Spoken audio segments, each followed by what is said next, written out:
Je me réveille en sursaut. Une explosion, quelque part dans la ville, fait vibrer les murs de mon appartement.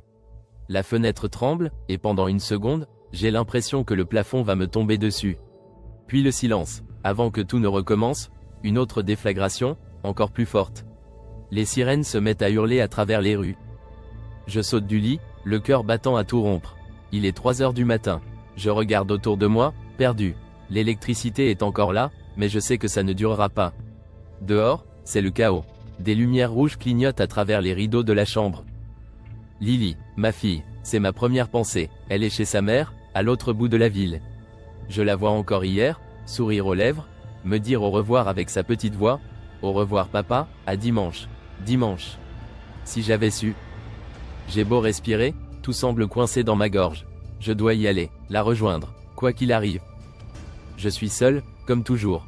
Ma vie s'est décomposée en même temps que mon mariage. Et ce matin, dans ce silence entrecoupé d'explosions, la seule chose que je sais, c'est que Lily a besoin de moi. Je ne me rappelle pas comment ça a commencé. Sophie, ma femme, enfin, mon ex-femme, avait besoin de quelqu'un de stable. Moi, j'étais dans le garage du matin au soir, couvert de cambouis. Quand on s'est séparés, j'ai fait une promesse à Lily, être toujours là pour elle. Une scène me revient, comme un couteau dans le ventre. C'était l'été dernier, elle s'était cachée sous une couverture, brillant aux éclats. Tu seras toujours mon super-héros, hein papa? Tu me protégeras toujours? Astérisque, j'avais souri en la prenant dans mes bras. Toujours, ma chérie, promis. Astérisque. Je serre les poings en repensant à ça. J'ai été un père absent. Mais cette promesse, je compte bien la tenir. Je n'ai pas le droit à l'échec. J'attrape mon téléphone, les mains tremblantes. J'appelle Sophie, rien. Les réseaux saturent. Je recommence. Toujours rien. Je sens la panique monter. On frappe à la porte. Je vais ouvrir. C'est Monsieur Roux, mon voisin du dessous, un vieil homme en robe de chambre. Il me fixe avec des yeux suppliants. Aidez-moi. Je ne sais pas quoi faire. Mais je ne peux pas. Je balbutie des excuses, je l'évite et je referme la porte. Je me hais pour ça. Mais Lily est tout ce qui compte. Je dois la retrouver. Quand je sors enfin, je ne reconnais plus la rue. Des épaves de voitures s'empilent. Des cris éclatent au loin. Il y a cette odeur âcre qui me prend la gorge, une fumée noire qui s'échappe d'un immeuble en feu. Des soldats sont partout. Ils installent des barrières, crient des ordres. Mais personne ne comprend rien. Je traverse la chaussée en courant. Un hélicoptère passe en rase-motte au-dessus de moi, le bruit assourdissant. Plus loin, un immeuble entier s'effondre dans un grondement sourd. Je suis perdu, mais j'avance. Je marche, la gorge serrée. J'ai une boule au ventre, comme si j'avais avalé une pierre. La peur est partout, mais elle est surtout en moi. Je pense à Lily, son sourire, ses cheveux en bataille au réveil. Je te retrouverai, je te protégerai, c'est tout ce que je me répète. Comme un mantra. Je m'en veux. Pourquoi ai-je laissé ma vie se briser comme ça?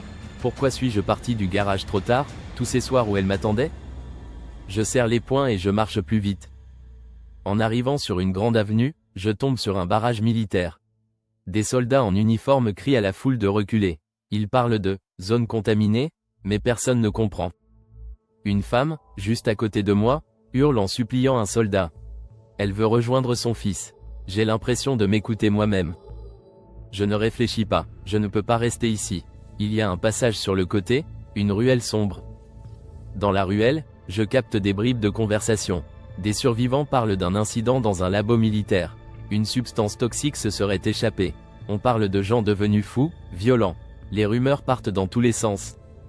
Je n'ai pas le temps de m'attarder. Je trouve un pied de biche dans une voiture renversée. Je le prends. Je n'ai jamais porté d'arme, mais j'ai besoin de me protéger. Je passe le barrage par la ruelle. La peur me tord les entrailles, mais je n'ai plus le choix. Je la retrouverai. Je trouve une petite supérette abandonnée. Les étagères sont presque vides. Je fouille rapidement, une lampe torche, une bouteille d'eau, un vieux masque à poussière. En repartant, un bruit me glace le sang. Un homme surgit, l'air fou. Il me fixe, puis disparaît. Je reste immobile un moment avant de reprendre ma route. Un peu plus loin, j'entends des gémissements. Sous un tas de débris, une fille est bloquée. Elle a 15 ou 16 ans, pas plus. Je la libère. Elle me regarde avec des yeux humides. Elle s'appelle Clara. Elle cherche son petit frère. Elle veut rester avec moi. Je ne peux pas dire non. Un pas après l'autre, je pense. Et on avance. Le pont que l'on traverse est un cauchemar. En dessous, des silhouettes rampent dans l'ombre. Leurs bruits étranges me donnent la nausée. Je dis à Clara de ne pas regarder. On traverse, en silence. On trouve refuge dans un immeuble abandonné, les vitres brisées et les couloirs déserts. Je fouille pour trouver de quoi avancer et tombe sur un bureau. Des notes griffonnées, éparpillées sur le sol, attirent mon attention. Elles parlent d'expérience, de contamination, d'une substance qui modifie les gens, les rend agressifs et inhumains. Mon estomac se retourne. Clara me regarde sans rien dire. On entend une explosion lointaine. La ville est en train d'être nettoyée. On n'a pas le choix. Les rues sont impraticables. Les soldats, les créatures, la fumée. Je trouve une bouche d'égout ouverte. On descend. Là-dessous, c'est un autre monde. L'air est lourd, les échos distordus. On marche dans le noir, la lampe torche tremblante. Des bruits résonnent, comme des murmures. Chaque pas est une torture. Mais on avance, toujours. Quand on sort des égouts, on est dans le quartier de Sophie. Je reconnais les rues, mais tout est en ruine. Des voitures calcinées, des corps éparpillés. L'air est lourd, presque irrespirable. Je vois la voiture de Sophie, vide. Mon estomac se noue. Je cours vers leur immeuble. La porte d'entrée est défoncée. Je crie le nom de Lily. Pas de réponse. Puis j'entends un bruit, un gémissement lointain. On descend dans le sous-sol de l'immeuble. Il fait sombre. La lampe torche tremble dans ma main. Clara reste derrière moi. Et là, je la vois. Lily, cachée avec d'autres survivants. Elle est terrifiée, mais vivante. Elle me voit et se jette dans mes bras. Je la serre contre moi comme si j'allais la perdre encore une fois. Une créature hurle derrière nous.